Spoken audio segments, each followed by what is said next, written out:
이재명 대통령이 이제 은행법을 개정하잖아요. 은행들에게 지금 너네들 뭐 하는 것이냐라고 했잖아요. 이 부분은 여러분들이 오해가 있는 것 같아서 제가 설명을 해드릴게요. 모든 장사는 50% 이상 남는 장사가 있습니까? 없죠. 식당도 그렇게 많이 남지 않아요. 사실은. 그러니까 우리가 어떤 책을 사다가 판다면 30%의 이득을 보죠. 그중에 뭐 10% 할인해 주기도 하고 보통의 이득이 30% 정도 됩니다. 그런데 은행은 어때요? 기준금리 3.5다라고 한다면 거기다 플러스 해가지고 일반인들에게는 얼마를 받습니까? 7%를 받아요. 기준금리가 지금 뭐 2.5 뭐 이런다면 5% 4.7% 이럽니다. 보통 은행들은 반절 남는 장사도 하더라는 거죠. 자, 그런데 이제 달라요. 그러니까 주택담보대출하고 일반 상업대출이나 기업운용자금 다 다릅니다. 특히 이제 기업운용자금은 이제 우량 기업인 경우에는 기준금리에서 그렇게 많이 올리지 않고 이제 대출을 해줍니다. 왜? 우리가 받을 걸 너네한테 너무 잘 알거든. 신용도가 너무 좋아. 그렇게 해서 이제 저희도 4.7%의 돈을 이제 빚을 얻어다 썼습니다. 많은 빚은 아니었었어요. 그런데 이제 무슨 문제가 생기니까 이자가 이제 기업운용자금은 특히나 그래요. 기업이 망하면 우리는 청산을 해도 이득이 안 남고 손해가 된다라고 판단을 하면 빨리 돈을 회수해야 되니까 이자가 마구마구 오릅니다. 그러다 보니까 4.1%에 썼던 대출이 4.3%, 7%, 5점 어느 순간 19.9%까지도 썼습니다. 그러니까 11.99였고 일반 대출은 담보대출은 신용대출은 11.99까지가 올라가더라고. 그래서 제가 일수를 찍었어요.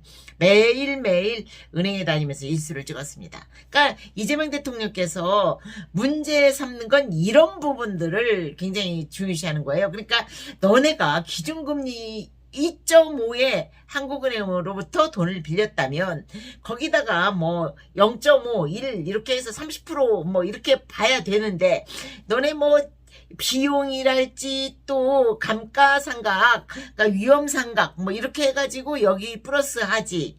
또 뭐 어떤 위험이 닥치면 신용도 낮춰서 이자 확 올리지.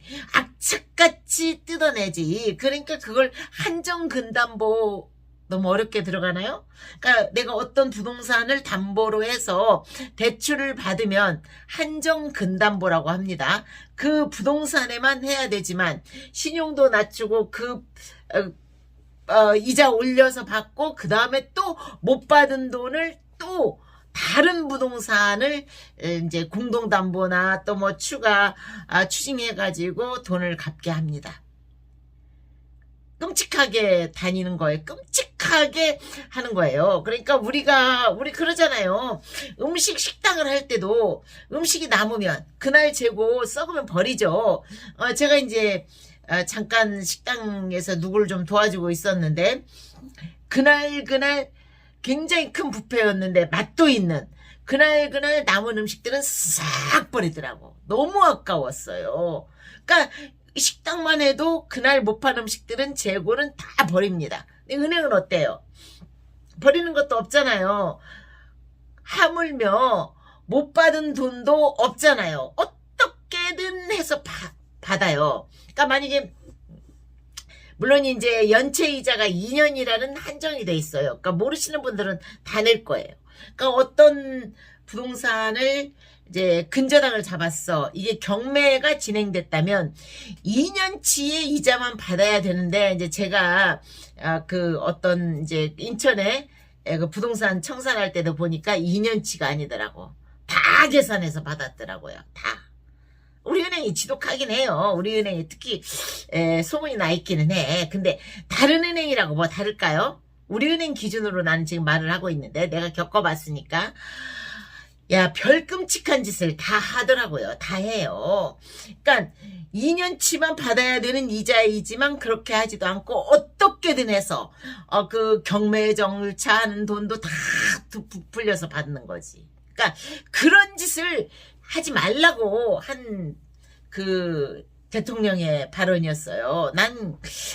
대통령이 어떻게 저렇게 잘 알지? 야, 내 유튜브 보나보다라는 생각을 했는데, 여러분들은 오히려 뭐 도덕적 개인의 빚 열심히 갚은 사람, 세금 열심히 낸 사람만 손해보는 거 아니냐? 그런 게 아니에요. 자, 보세요.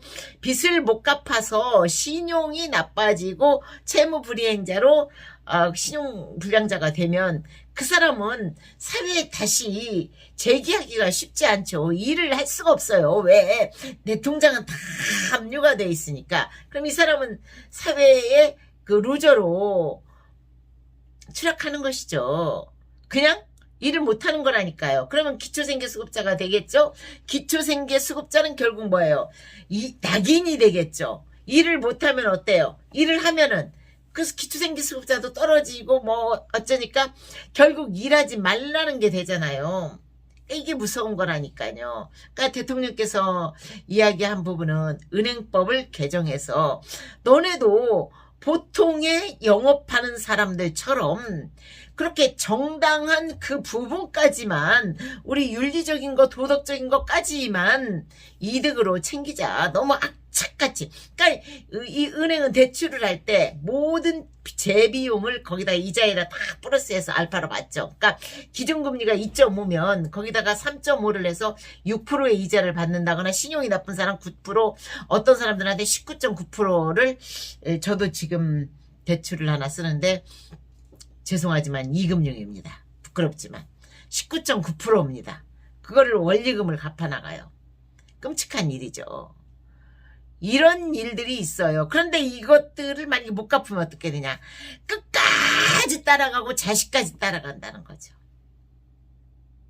그러니까 우리가 쉽게 말해서 일반적인 영업을 하는 사람, 하다못해 책도 재고가 남으면 고물상에 팔거나 떨이 처분을 하거나 버립니다. 그쵸? 문방구에서 펜도 제가 이제 마무리 이제 뭐 청산하는 가게 이제 문 닫는 가게에 갔더니 이게 이제 2,000원인데 다이소에서 거기 가면 300원 500원에 샀습니다. 왜? 재고가 남았으니까 안 팔렸으니까. 은행은 어때요? 돈은 안 그렇잖아요. 아니죠. 재고도 없고 그런데 왜 그렇게 폭리를 취하냐는 거죠. 그러니까 이 모든 것들이 우리 상식선 안에서 은행을 하고 또 너네가 못 받은 돈은 어떤 적당한 일정 기간을 두고 못 받으면 거기서 아웃해야 되는데 그냥 끝까지 10년 20년 평생을 그 채무 불이행자로 지고 가지 말자는 뜻이었어요. 이해가 가셨죠? 그래서 이재명 대통령의 그 은행법 개정은 굉장히 좋은 거고 당장 여러분들에게 과도하게 이자를 받는 그 서민들의 목줄을 잡는 거잖아. 나 돈 없으니까 네가 빌려줘서 고마워? 그런데 네가 내 목숨 갖고 장난치는 거야. 피를 팔아서라도 이자를 내야 되는 거야. 이건 뭐가 잘못됐다고 생각하지 않아요? 그 부분은 나는 이재명 대통령 정말 짱이었어요. 짱.